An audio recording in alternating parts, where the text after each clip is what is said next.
Hello guys, നമ്മുടെ സുഗമോ ദേവിയിലത് പുതിയൊരു ക്യാരക്ടറും കൂടി എത്തുകയാണ്. നമ്മുടെ നവീൻ, അതായത് നമ്മുടെ ഗൗരിയുടെ സ്വന്തം ആങ്ങള. പുള്ളി വരുന്നത് നമ്മുടെ ദേവിയുടെ അനിയത്തെ പെണ്ണ് കാണാനാണ്. പുള്ളിയാണെങ്കിൽ ഒരു ഹൈടെക് യോയോ പയ്യനാണ്. അപ്പോൾ പുള്ളിയാണെങ്കിൽ ദേവിയുടെ അനിയത്തിയോട് പറയുന്നുണ്ട്, ഇപ്പോഴത്തെ കാലത്ത് ഇങ്ങനെയൊന്നും അല്ല, പെണ്ണ് ചെറുക്കൻ്റെ വീട്ടിൽ വന്ന് ചെറുക്കനെയും കുടുംബക്കാരെയൊക്കെ കാണണം, പെണ്ണിന് ഇഷ്ടപ്പെടണം എന്നൊക്കെ പറഞ്ഞ് അവർ കളിച്ചേച്ച് സംസാരിക്കുന്നുണ്ട്. അപ്പോൾ അവർക്ക് പരസ്പരം ഇഷ്ടപ്പെടുന്നുണ്ട്. ദേവിയുടെ അനിയത്തിക്കാണെങ്കിൽ നമ്മുടെ നവീനെ നല്ലപോലെ ഇഷ്ടപ്പെടുന്നുമുണ്ട്. അപ്പോൾ അവർ ഏകദേശം കല്യാണം ഉറപ്പിക്കുന്ന മട്ടിലാണ്. പിന്നീട് നമുക്ക് കാണാൻ സാധിക്കുന്നത് നമ്മുടെ പ്രഭാവതി തേവർക്കാട്ട് പോയി നമ്മുടെ ത്യാഗരാജനെയും തനൂജയൊക്കെ വിറപ്പിച്ച് നിർത്തുന്ന രംഗങ്ങളാണ്. അവിടെ പോയി ഭയങ്കര വെല്ലുവിളിയും കാര്യങ്ങളൊക്കെയാണ്. അന്തിമ വിജയം എനിക്ക് തന്നെ ആയിരിക്കും എന്നൊക്കെ പറഞ്ഞ് അവരോടൊക്കെ നല്ല ഷൗട്ട് ചെയ്ത് നിൽക്കുന്ന ഒരു രംഗങ്ങളൊക്കെ നമുക്ക് കാണാൻ സാധിക്കുന്നുണ്ട്.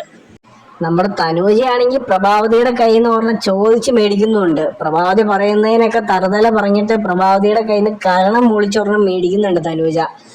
ഈ സന്ദർഭത്തിൽ നമ്മുടെ ത്യാഗരാജൻ പറയുന്നുണ്ട്, ഇനി ഒരു അവസാനത്തെ തീർക്കും ഞാൻ അവളെ എന്ന് ത്യാഗരാജൻ പറയുന്നുണ്ട്. അപ്പൊ നമുക്ക് ഇതിൽ നിന്ന് മനസ്സിലാക്കാവുന്ന പ്രഭാവതിക്ക് നല്ല ചുട്ടൊരു മറുപടി ത്യാഗരാജന് കൊടുക്കാൻ സാധ്യതയുണ്ട്. എന്തായാലും അടുത്ത എന്താ സംഭവിക്കാൻ പോകുന്നത് എന്ന് നമുക്ക് കാത്തിരുന്ന് കാണാം.